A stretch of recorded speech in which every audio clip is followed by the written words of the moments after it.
It's your boy. Hey, listen, check this out.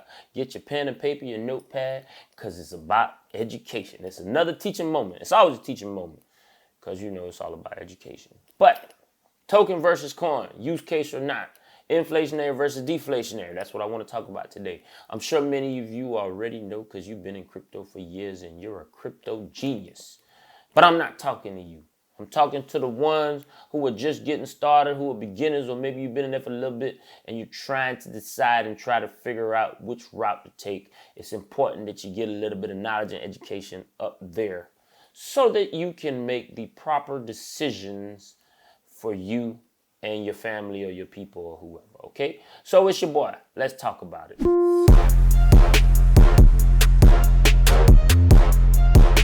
All right, we back. Thanks for joining me, y'all. So listen, the cyclical nature, the up and down movement of the market influenced by macro events happens as a result of buying and selling. Everything is governed by supply and demand.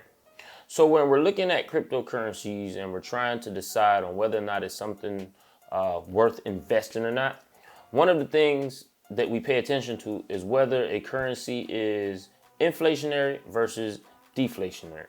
So let's talk about inflation versus deflation, or whether a currency is inflationary versus deflationary. Let's talk about the differences so that we can understand and make the appropriate decision when it comes to investing. Inflation points to growth in prices of products and services when excess currency is in circulation. So in other words, there are too many currencies out there for it to gain value. Another way of saying this is there are too many currencies in supply, which causes the currency to lose its value. When you think about it, this is exactly what we're going through right now. Deflation, on the other hand, of course, deflation is the opposite. Deflation points to growth in the value of a currency along with the relevant drop in pricing of products and services. It is important to note that deflation is the consequence of limited currency in circulation. Deflationary cryptocurrencies are the ones where the supply of the coins would decrease over the course of time, which would make the value increase over time. And there are different ways that this happens. We'll get into that later. So the biggest difference between inflation and deflation has to do with the supply of the currency.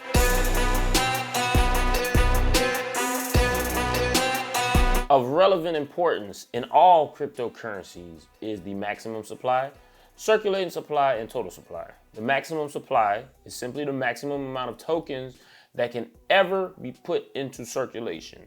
Bitcoin's maximum supply is 21 million, no more.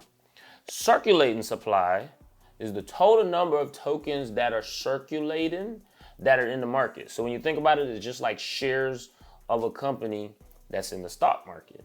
And then, of course, total supply is the total that has been created.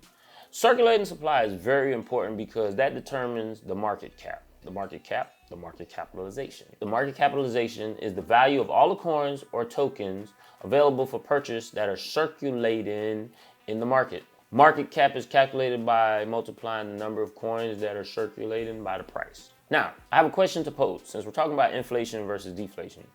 Just because a token or a coin is inflationary in nature, I guess if that's what you want to call it, does that necessarily make it bad? Ethereum, for example, before the merge, there was a cap on how many Ethereum can be produced. Post-merge, there is no cap because Ethereum is not mined anymore, it's staked.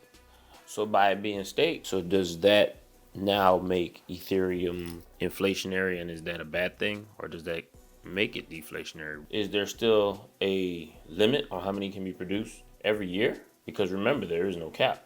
Go ahead and give me your opinion in the comments. Let me know what you think. Is Ethereum inflationary or deflationary?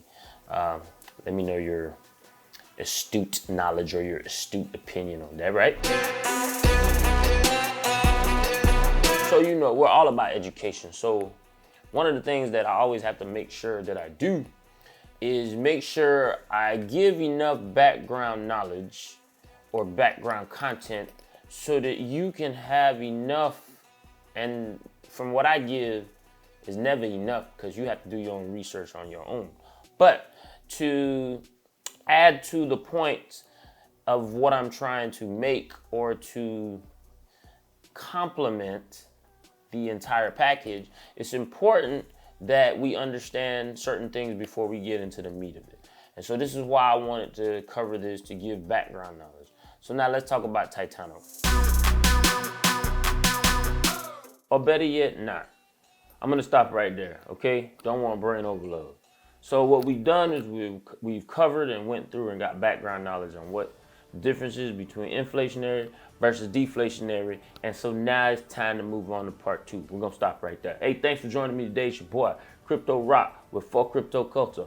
For you, for the community, for anyone who wants to get engaged with this life-changing, generational, shifting movement, right? It's time to get out your feelings. It's time to get in the game. It's time to get some education, y'all. I'll catch y'all on the next one, part 2, where we talking about Titano.